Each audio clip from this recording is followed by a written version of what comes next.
Muy buenas a todos, estimados hermanos, amados en Cristo Jesús. Bienvenidos a este nuevo episodio acerca de la idolatría, ese gran pecado. Para mí, como les había dicho, a los que no han visto el tercer video, en donde empezábamos a hablar de este gran pecado, los invito a que lo puedan ver, así como los otros dos videos, para que puedan tener una noción general acerca de lo que vamos a hablar. Bien. Antes de empezar, me gustaría rogarle al Padre, mediante nuestro Señor Jesucristo, que sea de edificación este video para ustedes y que verdaderamente lo puedan llevar a la práctica y que todas las citas bíblicas que estemos viendo la puedan tener tomando nota, así como los ciudadanos de Berea, en Hechos, eran unos ciudadanos bien atentos, bien juiciosos, discerniendo si eso estaba o no escrito en la palabra de Dios. Bueno, así me gustaría que hagan ustedes en sus casas como tarea. Bien. Habíamos visto, para hacer un resumen, el anterior video, acerca de lo que era un ídolo. Un ídolo era todo aquello que era una falsa imagen de Dios. Porque habíamos visto que en Colosenses, en el capítulo 2, uno puede llegar a ver cuál es la verdadera imagen del Dios invisible. Ese que es un espíritu, ¿no es cierto? Y nuestra verdadera imagen es Jesucristo, el Hijo del Dios vivo. ¿Sí? Aquel que es nuestro Salvador, pero también nuestro Señor. ¿Bien? Son dos cosas que tienen que ir entrelazadas y de la mano. Todo aquello que se aparte de la verdadera imagen de Dios es ídolo, idolatría, ¿no es cierto? Es algo que es falso, algo que apostata de la verdad que está escrita en la palabra de Dios como su revelación única y pura. ¿Bien? A partir de allí habíamos visto que un ídolo podía tener diferentes tipos de naturaleza, como puede ser una naturaleza humana, naturaleza física o material, ¿no es cierto? Puede tener naturaleza en cuanto a las riquezas, sean de dinero, de naturaleza sexual, ¿no es cierto? Puede haber ídolos que tengan que ver con la tecnología, puede haber ídolos que tengan que ver con la moda, hasta los ídolos que tienen que ver con el tema del ocio y la diversión, y las drogas, por supuesto. Bien, hay diferentes tipos de naturalezas que entre este video y el próximo iremos desglosando.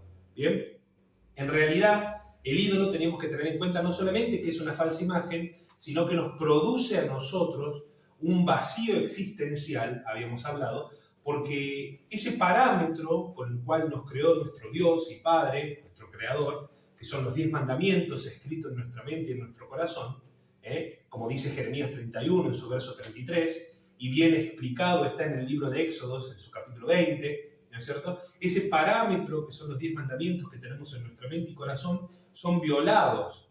Hagan de cuenta que son como una cerradura en nuestro corazón y en nuestra mente, en donde la única llave maestra, que es Cristo Jesús, puede abrir o cerrar. Pero si nosotros forzamos esa cerradura, lo único que vamos a hacer es romperla. Y por supuesto que, gracias a Dios, al día de hoy, hay la posibilidad de contratar de nuevo al cerrajero, que es nuestra verdadera imagen, aquel al cual tenemos que imitar, porque fue el que nos creó, el principio de la creación. De hecho, en el libro de Apocalipsis habla el mismo Jesucristo diciendo: yo soy el que tiene las llaves de David, para cerrar y que ninguno abra, o para cerrar y ninguno abrir. ¿No es cierto? Esa falsa imagen de Dios nos trae un vacío existencial que se expresa en ataques de pánico, en ansiedad extralimitada, en esas incertidumbres que nos invaden a la noche cuando tenemos dudas, miedos o disgustos, porque bien está profetizado en la palabra de los profetas, fundamentalmente en Isaías, en donde no hay paz para los impíos. Es decir, esa falsa imagen de Dios que viola nuestros parámetros, el parámetro con el cual Dios nos creó, nos aparta de la verdad, nos aparta del corazón que Dios nos dio para que tengamos y de la verdadera imagen de Dios que es Jesucristo, para generarnos y traernos problemas que terminan en la perdición de nosotros, ¿no es cierto?, como personas en este mundo y durante toda la eternidad separados de Dios, que es el infierno, y posteriormente el lago de fuego y azufre que arde por los siglos de los siglos. Esos son temas que iremos viendo más adelante. Como hoy les dije, vamos a ver la naturaleza, ¿no es cierto?, idolátrica. La naturaleza idolátrica, ¿sí? Naturaleza. ¿Bien? La primera naturaleza que quiero que toquemos, y va a ser bastante larga, es la naturaleza humana. Varias veces me han dicho que la emo le hago como una montañita que no tiene separación, pero bueno, vamos a tratar de ir mejorando, como les dije. Si Dios quiere y me da la posibilidad de desarrollar un talento, mejor la haré, ¿no es cierto? Pero creo que se entiende. La naturaleza humana, ¿no es cierto?, es aquel ídolo que tiene una formación, una estructura o un espíritu humano que ocupa nuestro primer lugar en nuestra vida, ¿no es cierto? Cuando hablamos de naturaleza humana idolátrica, tenemos que pensar que no solamente puede ser un humano de afuera, un tercero, sino nosotros mismos. Fundamentalmente lo que tenemos que conocer de la naturaleza humana idolátrica es que ocupa el primer lugar que debería ocupar nuestro Señor Jesucristo y nuestro Dios el Padre, con su Espíritu Santo. Bien, en ese sentido quisiera que vayan a Juan 3, 19 y 20, para que podamos leer un versículo alusivo, ¿no es cierto?, que quiero que lo tengamos a mano. Bien, Juan 3, el Evangelio según San Juan, capítulo 3, versículo 19 al 20. Así dice: y esta es la condenación, decía nuestro Señor Jesucristo en la charla con Nicodemo, que la luz vino al mundo y los hombres amaron más las tinieblas que la luz, porque sus obras eran malas. Porque todo aquel que hace lo malo aborrece o odia la luz y no viene a la luz, para que sus obras no sean reprendidas.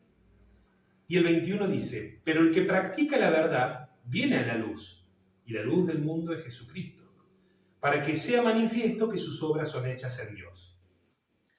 Asimismo, me gustaría que vayan a el libro de Romanos, en su capítulo 1, verso 21 al 25. ¿Sí? Romanos está un poquito más adelante, luego del libro de Hechos. ¿Bien? Romanos 1, versículo 21 al 25. Y dice así: pues habiendo conocido a Dios, vamos a hablar un poco de la culpabilidad del hombre, lo culpable que es uno, ¿no? Pues habiendo conocido a Dios, no le glorificaron como a Dios, ni le dieron gracias, sino que se envanecieron, es decir, se hicieron vanos sus pensamientos y razonamientos, y su necio corazón fue entenebrecido. Recordemos que el reino de las tinieblas tiene un padre, que es el adversario, el primer idólatra, que es Satanás, y el reino de la luz tiene un padre, que es nuestro Dios Padre, y la luz del mundo es Jesucristo, el verbo hecho carne. El versículo 22 dice: profesando ser sabios aquellos que no conocieron a Dios, profesando ser sabios se hicieron necios. Necios es tonto, bobo, ¿no? Y cambiaron la gloria del Dios incorruptible en semejanza, fíjense, en semejanza de imagen de hombre corruptible, de aves, de cuadrúpedos y de reptiles. Por lo cual también Dios los entregó a la inmundicia, en la concupiscencia de sus corazones. Habíamos hablado que concupiscencia era el deseo pecaminoso de nuestro corazón, ¿no es cierto? De modo que deshonraron entre sí hasta sus propios cuerpos. Fíjense cuál es el resultado de que nosotros pongamos la imagen de un hombre corruptible como naturaleza a la cual imitar, ¿no es cierto? Un ídolo humano puede llegar a generarnos a nosotros que Dios diga: bueno, no me tienen en cuenta para nada, yo los abandono a los deseos propios de su corazón. Y acá quiero decir algo, que es un relato que quiero desmentir, que muchas veces he escuchado que a mí me han dicho, seguramente a muchos de ustedes que están del otro lado también: seguí los deseos de tu corazón. ¿Qué dice tu corazón que vos hagas? No escuches a tu mente ni a tus pensamientos, sino seguí lo que dice tu corazón. Y ustedes saben, por si no lo saben, se los diré, que engañoso es el corazón. Porque nosotros tenemos pensamientos que, como vivimos en un cuerpo que está maldito por la caída del hombre, de Adán y Eva, que vimos en el primer capítulo y el primer episodio de estos videos, está de continuo pensando y deseando todo el tiempo algo que se aparta del parámetro de Dios, algo que se aparta de la ley de Dios, algo que es pecaminoso. A eso se le llama concupiscencia, ¿no es cierto? En ese sentido, esta naturaleza humana viene a representar eso, ¿no es cierto? Ustedes lo pueden ver en Jeremías, en el capítulo 17, todo el capítulo 17 de ese gran profeta, ¿no es cierto? En donde habla que en sus versículos, creo que era 17, en su versículo 9 al 10 y en el 5 al 6, habla de que en realidad, el versículo 5 y 6, de maldito el hombre que confía más en el hombre que en Dios. Y bendito es aquel que espera siempre en Dios, a pesar de que las circunstancias de la vida sean difíciles. Porque es muy fácil, en buenos momentos y en malos momentos, agarrarse a lo que te promete un hombre, ¿no es cierto? Y no a lo que te dice Dios que es bueno.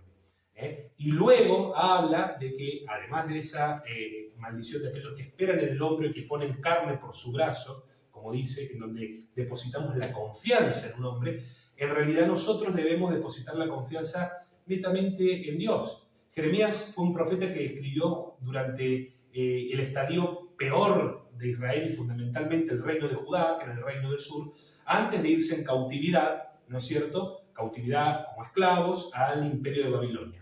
Y generalmente, como también dice Isaías en su capítulo 31, en el verso 1 y 3, los israelitas, aquel pueblo elegido de Dios, preferían confiar, por ejemplo, Isaías dicen que los israelitas preferían confiar, cuando eran invadidos de afuera, en Egipto, que era una gran nación en su momento, que tenía un gran ejército. Es como si hoy en día sufriéramos un ataque y nosotros, en vez de decidir confiar en Dios, porque hay que destacar que Israel era el pueblo escogido de Dios, ¿no es cierto?, el pueblo de su pacto, y nosotros decidiéramos confiar en Estados Unidos, que tiene el mejor de los ejércitos. Bueno, así pasaba con Israel. Entonces, Isaías le dice, los egipcios, no son dioses, son hombres, y sus carros son carros que están tirados por caballos que son de carne y hueso, y no son espíritu. Por eso se dice que la espada de Jesucristo que viene, que es aguda y de doble filo, es el espíritu.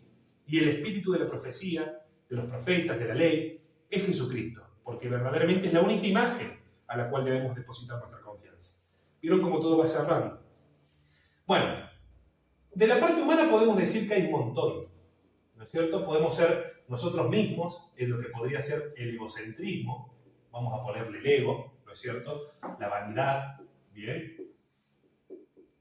Vanidad de vanidades, decía en Eclesiastés Salomón. El ego, la vanidad, ¿no es cierto?, y la soberbia, fundamentalmente, ¿no es cierto? Todos son valores o antivalores, vamos a llamarle, contrarios a lo que es los valores divinos de Dios. Nuestro Señor Jesucristo siempre fue un hombre que fue humilde contra la soberbia. La vanidad es aquello que es superfluo, algo que solamente uno piensa en uno y tiene que ver mucho con el ego, ¿me entendés? Y no tiene nada que ver con esa justicia que vino a expresar Jesucristo o ese amor al prójimo. El ego también va en base a eso, que uno siempre piensa en uno mismo, está ensimismado en sus problemas, en sus finanzas, en su trabajo, ¿no es cierto?, en su familia, y se olvida de que hay otros hermanos, otro prójimo, que está sufriendo tanto o peores cosas que uno, ¿no es cierto? En vez de haber la humildad y el amor hacia el prójimo, consecuente con ese despojo de uno mismo, uno prefiere siempre el ídolo que es el ego, ¿bien? Dentro de la naturaleza humana que podemos ser nosotros mismos, también pueden llegar a haber naturaleza humana que tenga que ver con músicos o del género de la música, ¿no es cierto? ¿Cuánta gente conocerán ustedes que son no adictos solamente a la música, sino que quieren copiar todo lo que pertenece a una banda? Acá se involucran tatuajes, acá se involucran también vicios que una persona puede adquirir con tal de seguir o formar parte, ¿bien?, de una banda musical. Se gastan muchas veces cosas que son necesarias, la comida para tu familia o el ayuda al prójimo, porque se gastan todo el dinero con tal de ir a ver un concierto. Compran ropas y se visten de la misma manera que sus ídolos musicales. Pasa lo mismo también con los de las series, ¿no es cierto?, que pueden ser actores o actrices, ¿no es cierto? Y fíjense cómo este mundo va cada día degenerándose más en esta apostasía, que Pablo bien lo dijo en 2 de Tesalonicenses, en su capítulo 2, que primero era necesario que viniera antes del día de nuestro Señor Jesucristo. Bien, eso es claro y lo vamos a ver más adelante si Dios quiere en este canal. Música, actores y todo lo que tiene que ver con películas y series. De hecho, hay algo tan doloroso que muchas veces mi hija, la mayor, siempre me decía, mirá papá cómo le dicen a estos protagonistas de las series coreanas, que se han hecho muy famosas ahora últimamente en Netflix, que son directamente llamados idols, o sea, ídolos. Y los niños y los jóvenes se desviven por pertenecer. Porque el ídolo de la naturaleza que vamos a poner, naturaleza idolátrica, ¿bien? El ídolo también nos rompe nuestra identidad, ¿no es cierto? Rompe todos los parámetros y en vez de sentirnos pertenecidos y con paz a Dios, nos sentimos con dudas, miedos y sin identidad, a tal punto que nos vamos llevando de diferentes doctrinas. Hay gente que tiene un ídolo y al cabo de 2 o 3 años se cansó de ese ídolo y busca otro que sea mejor, porque siente un vacío tan grande que no puede ser llenado. ¿Bien? La música, los actores, ¿no es cierto? Los políticos, ¿sí? Políticos. ¿Cuánta gente conocen ustedes? Y al menos yo en el país en donde vivo y en la ciudad donde vivo, ¿sí? Santa Cruz, en Caleta, Olivia, por desgracia hay un movimiento político, fundamentalmente son dos, que generan mucha idolatría, que es el kirchnerismo y el macrismo.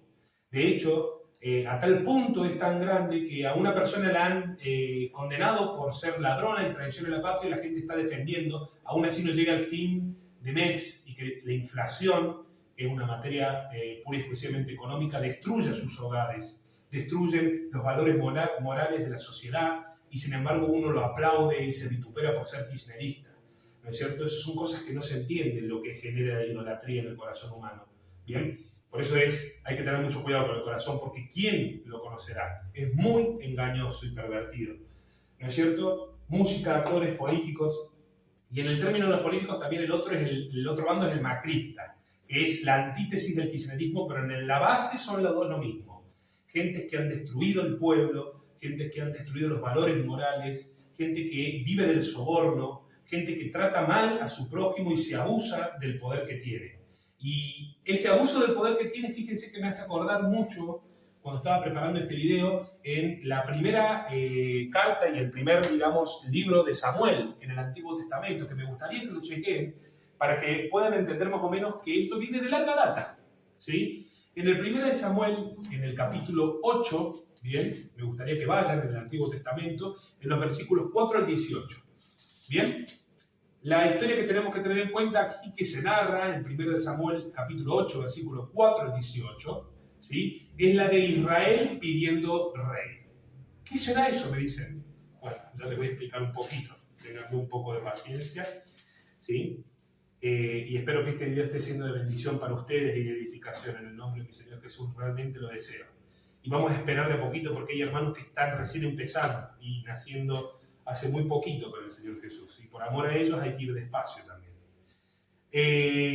Israel pide rey, se llama el capítulo 8 de la primera de Samuel. Y habla claramente en sus versículos 4 al 18, yo voy a hacer un reconto, ¿no es cierto? Pero primeramente tenemos que saber que Israel era gobernada por jueces. ¿Bien? Los jueces no eran gobernantes al estilo que conocemos hoy en día, reyes, presidentes, sino gente que juzgaba las acciones de las personas para condenar o para diferenciar qué era bueno y qué era malo. ¿Bien? El último gran juez de Israel, todavía este tiempo estaba unido el reino de Israel, no había divisiones. En este sentido, Samuel fue el último gran, juez. Hubo grandes jueces a lo largo de la historia de Israel y pasó más o menos 400 años, un poco más todavía, con jueces. Uno de los muy conocidos fue Sansón, Débora, Gedeón, ¿no es cierto? Así que tienen varias cosas, está en el libro de Jueces para que lo puedan investigar.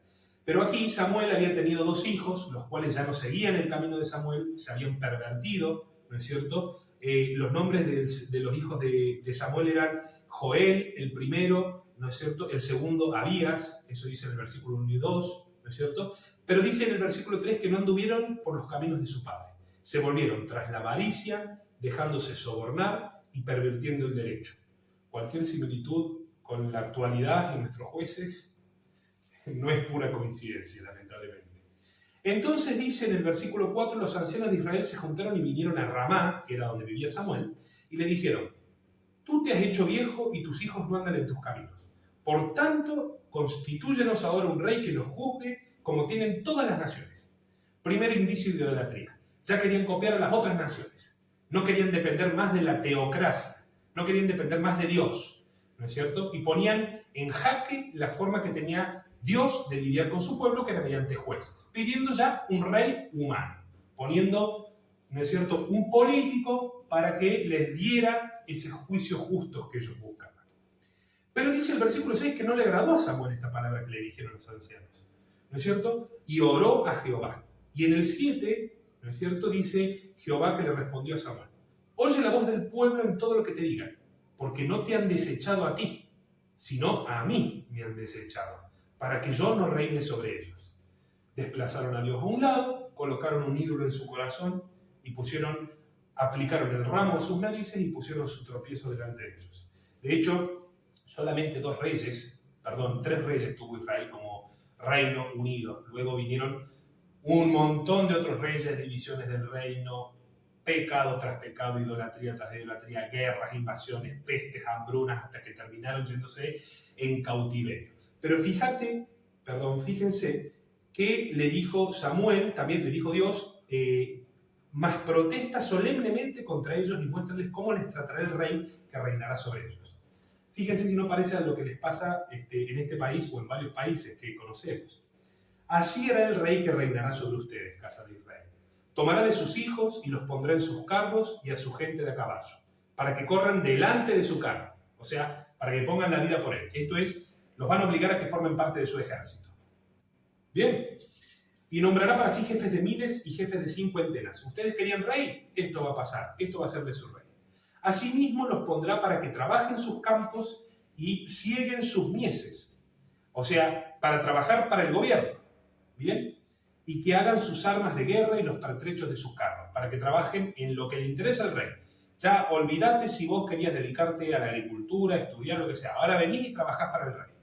¿Bien? El 13 dice, también tomará a sus hijas para que sean perfumadoras, cocineras y amasadoras. No podés decidir ni siquiera sobre tus propias hijas.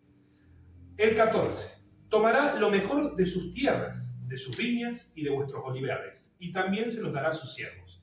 A mí me hace acordar que en Santa Cruz todos los campos son de Lázaro Báez, todos los campos son de Cristóbal, no me acuerdo cómo se llama este hombre, pero también todas básicamente son tierras y posesiones de los políticos. Y básicamente son siervos de estos reyes que nos consumen. ¿Bien? Fíjense que el 15 diezmará vuestro grano y vuestras viñas para dar a sus oficiales y a sus siervos. Tomará también a los siervos que ustedes tengan y a sus mejores jóvenes, a sus asnos, y con ellos hará sus obras. Fíjense hasta qué punto los está esclavizando. Diezmará también sus rebaños y serán sus siervos. Y esto de diezmar no es más que otra cosa que les va a cobrar impuestos. ¿No es cierto? Y clamaréis aquel día a causa de vuestro rey que se han elegido. En ese momento la gente va a estar cansada de los reyes y va a pedir a Dios que los salve, pero Jehová no les responderá en aquel día.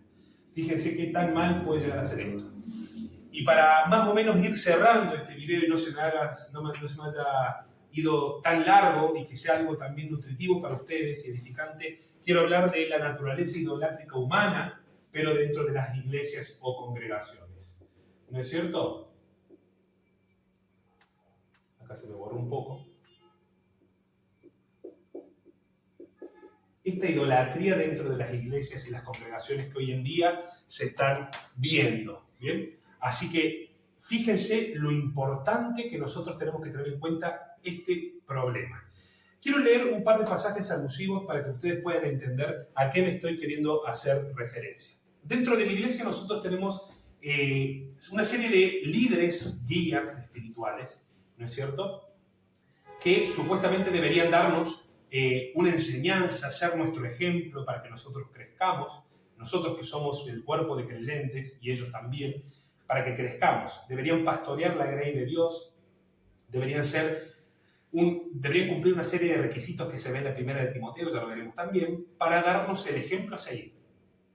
Ahora, quiero que ustedes analicen y vean que dentro de la iglesia hay sacerdotes, obispos, pastores, guías, curas, ¿bien?, de acuerdo a cada religión. Y eso es lo primero que quiero tocar. En Primera de Corintios, en su capítulo 1, en el verso 10 al 15, habla de que las iglesias del Señor deberían estar divididas.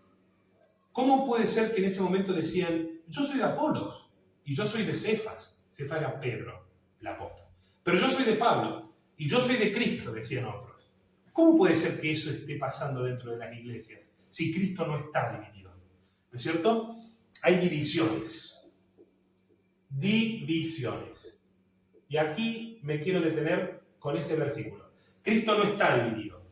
Que haya divisiones dentro de la iglesia es antibíblico.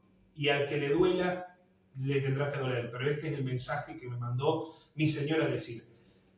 Catolicismo, adventismo, evangelismo, cada uno con sus subdivisiones. Evangelismo, por ejemplo, pentecostales, anglicanos, reformados, calvinistas, menonitas.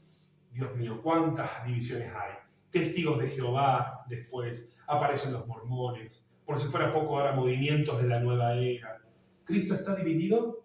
No puede haber semejante cantidad de divisiones. Y cada uno dice tener una verdad absoluta que por soberbia, ¿no es cierto?, porque básicamente está ligada a las divisiones, a haber puesto dentro de ellos el tropiezo de su maldad, porque en vez de querer pastorear con humildad a la grey de Dios, como dice Primera de Pedro en su capítulo 5, en el versículo 3, quiero leerlo porque 2 segundos quiero leerlo para que ustedes puedan comprender también y aunarlo con la división que dice Primera de Corintios 1, ¿no es cierto?, del 10 al 15. Fíjense lo que dice Primera de Pedro, capítulo 5.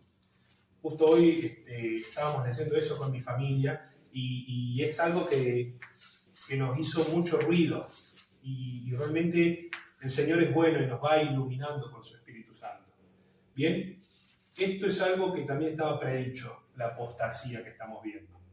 Dice en el versículo 3, en el versículo 2 vamos a leer también. Apacentad la grey de Dios que está entre ustedes, cuidando de ella, no por fuerza, sino voluntariamente, no por ganancia deshonesta, sino con ánimo pronto, no como teniendo señorío sobre los que están a su cuidado, sino siendo ejemplo de la grey. Fíjense lo que dice Pedro. Parece ser que hoy en día tenemos, más que ejemplos para seguir dentro de la iglesia, tenemos amos. Y nosotros somos sus súbditos. Y nos obligan muchas veces a idolatrarlo porque tienen la soberbia en su corazón. De hecho, creo yo que dentro de la idolatría en la iglesia hay 3 puntos en común. Soberbia, avaricia y blasfemia. 3 pecados grandes que tienen que ver también con otra lista de pecados que están en los mismos mandamientos de la ley mosaica. Porque si nosotros observamos que el último de los 10 mandamientos es no codiciarás, ellos muchos tienen ganancia deshonesta. Y con esto quiero decir que todas las iglesias están mal. Por supuesto que no. Hay pastores que yo vindico y verdaderamente le doy gracias a Dios porque haya gente y buenos soldados de Jesucristo que estén peleando y siendo ejemplo de la grey de Dios y cuidando del rebaño de Jesucristo. Pero los hay, y lamentablemente debería decir por juicio propio, porque he pasado en esta ciudad y he conocido tanto las iglesias católicas desde mi temprana edad, en mi juventud, hasta ahora en mi temprana adultez. He conocido iglesias católicas, adventistas y evangélicas, dentro de ellas las pentecostales, otras un poco más, de una manera vamos a llamarle más legalista, aunque no legalista, ¿no es cierto? Y todas realmente tienen sus cosas que están mal. No es que las iglesias estén mal en algunos puntitos, sino que realmente tienen un grado alto de estas 3 cosas que yo les nombro. Soberbia, avaricia y blasfemia, porque utilizan la palabra de Dios para dividir y generar contenciones. Lo primero que quería decir es que había divisiones, ¿no es cierto? O despotismo también, ¿no es cierto? Despotismo viene de la palabra déspota, que es tirano, ¿no es cierto? Despotismo. Que básicamente yo quiero que ustedes vean por ahí, en lo que quiero que lean es en sus capítulos, en Mateo 23, ¿sí? Todo el capítulo de Mateo 23, cómo Jesucristo combatía contra los religiosos de esa época, que eran los fariseos, saduceos y hasta los mismos escribas de la ley, ¿no es cierto? O en Ezequiel, en el capítulo 34, cuando el profeta dice, ¡ay de los pastores que son insensatos y se apacientan a ellos mismos! ¿No es cierto? Dentro de la iglesia se ve mucho avaricia, también habíamos dicho, ¿bien? Esa avaricia, por quererse apacentar a ellos mismos, genera nada más ni nada menos que ganancias deshonestas. Buscan predicar la palabra para que les paguen. Y esto trae a colación otro tema que es muy parecido a lo que estamos pasando, que es la blasfemia. La blasfemia contra el Espíritu Santo tiene que ver con que ellos mismos caen en el error por lucro de Balaam. Balaam era un falso profeta en el Antiguo Testamento, ¿sí? Que movido por el orgullo y la desobediencia a la palabra de Dios, eran una persona que era capaz de vender la profecía por plata. Y eso fue lo que pasó. Ustedes lo pueden leer luego, porque en el libro de Números habla muy bien de este problema. Bueno, hay muchos Balaam hoy en día, lamentablemente. No solamente las falsas iglesias que predican una falsa doctrina del falso evangelio, ¿no es cierto? Que cuando Pablo le dice a los Gálatas, me maravillo de que han escuchado otro falso evangelio y han apostatado del verdadero. Este falso evangelio en donde viene uno y habla de que la doctrina de la prosperidad. Y vení porque podés utilizar a Dios como medio para conseguir tus propios fines. Esto es plata, trabajo, familia, que te vaya bien hasta a un partido de fútbol o en la lotería, o que seas cada vez más próspero, y utilizan falsamente a Dios para esas cosas. Esas son las falsas iglesias de la prosperidad que se ven en el evangelismo. Hay otros que se ven con la risa santa. Yo entré a varias iglesias y lamentablemente he visto eso. Se ven por YouTube los falsos profetas que pululan, que mencionaba la Biblia de que la apostasía iba a venir. Y quiero que lean, por si fuera poco, ¿no es cierto?, aquellas cosas que yo quiero mostrarles. Primera de Samuel 2, del 27 al 29.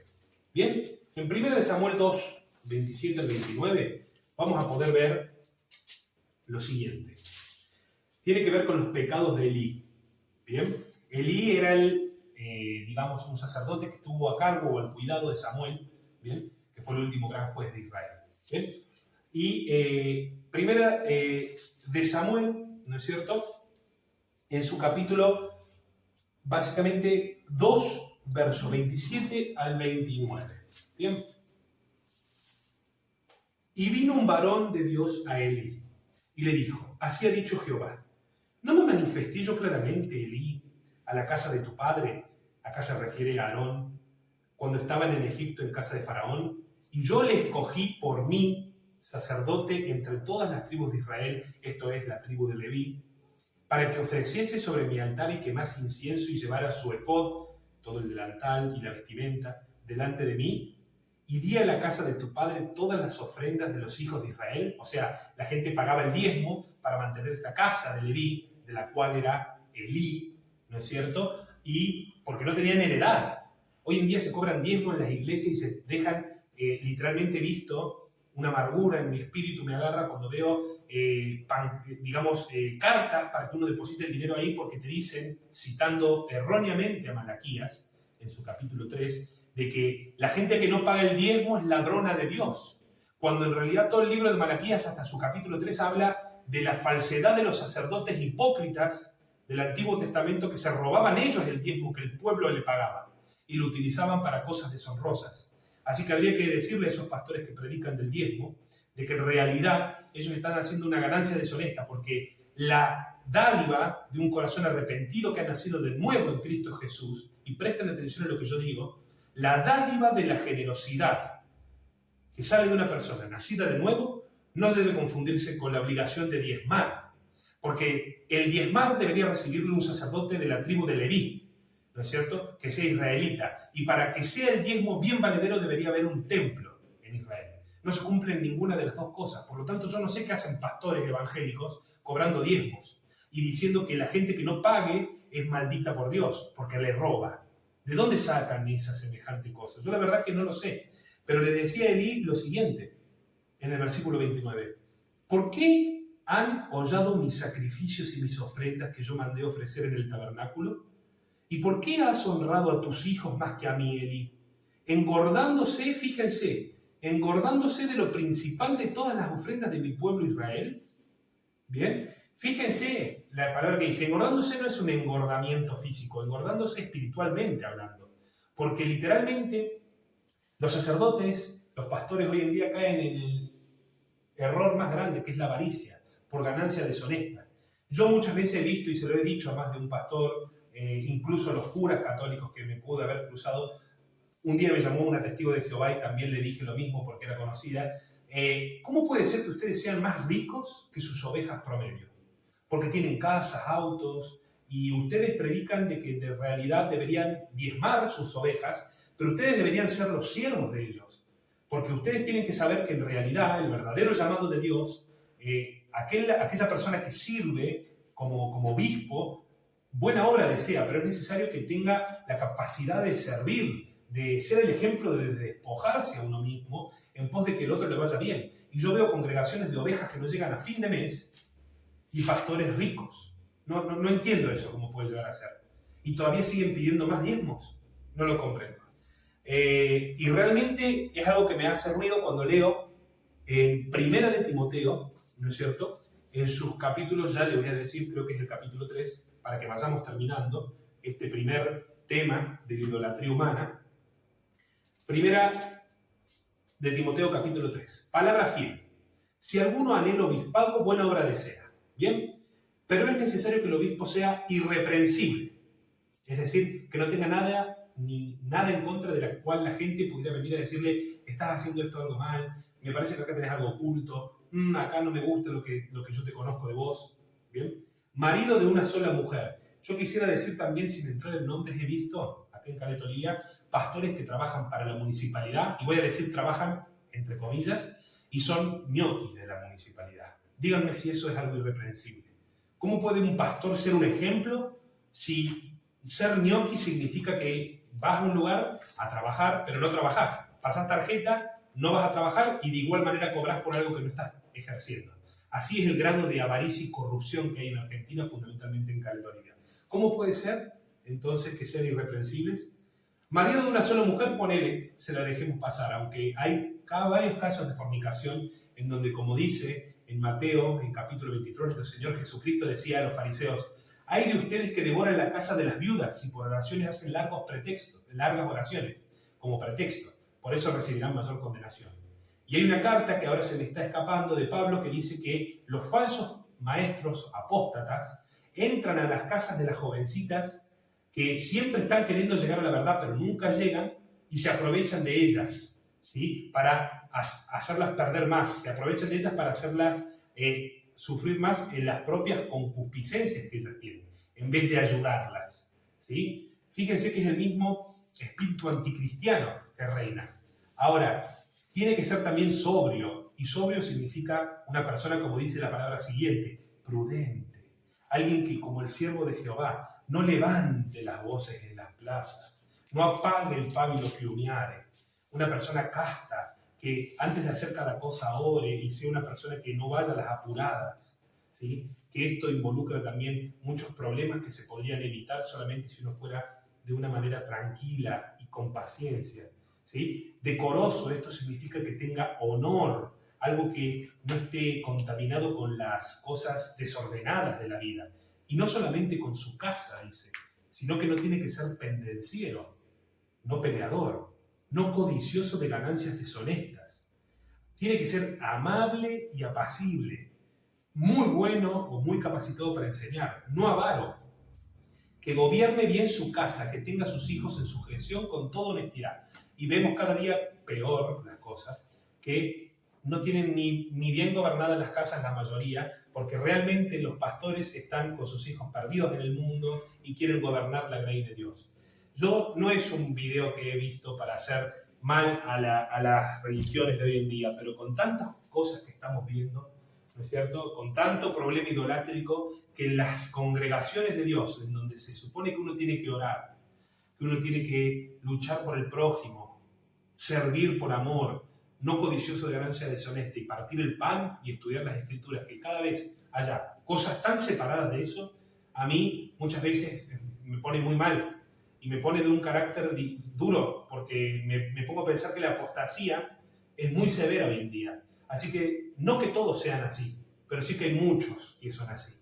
Hay que tener cuidado con eso, porque la naturaleza idolátrica tenemos que tener en cuenta que tiene un padre, que es el engaño. Y el engaño es sutil, porque en este tiempo se viste el adversario como un ángel de luz y genera mucho problema, ¿sí? Y fundamentalmente dentro de las congregaciones. Estimados hermanos, como tarea les voy a dar que ustedes puedan chequear también para ir aumentando su conocimiento mediante la ayuda del Espíritu Santo. 1 Corintios 8, del 1 al 3, en donde está hablando de otros problemas que me he quedado corto por el tiempo, para que vean que el conocimiento envanece, pero el amor edifica, ¿sí? Fundamentalmente en todas las cosas estas que estamos viendo, de la naturaleza humana idolátrica, que es la primera que hemos tocado, ¿bien? Y que también ustedes puedan ver otros ejemplos, ¿no es cierto? Para que puedan llegar a un entendimiento de, por ejemplo, la idolatría humana. En Daniel, en su capítulo 3, en su verso 1, vamos a poder ver como un político también, Nabucodonosor, hacía una estatua gigante y pedían que la adoraran, ¿no es cierto? Y se ensoberbecían contra toda otra persona. ¿Bien? Así que desde ya espero que este video haya sido de edificación y a todos ustedes les mando un saludo enorme en Cristo Jesús y un abrazo fuerte para que se mantengan firmes hasta el final y que Dios los bendiga y nuestro Señor y Salvador Jesucristo los proteja hoy y siempre. Amén.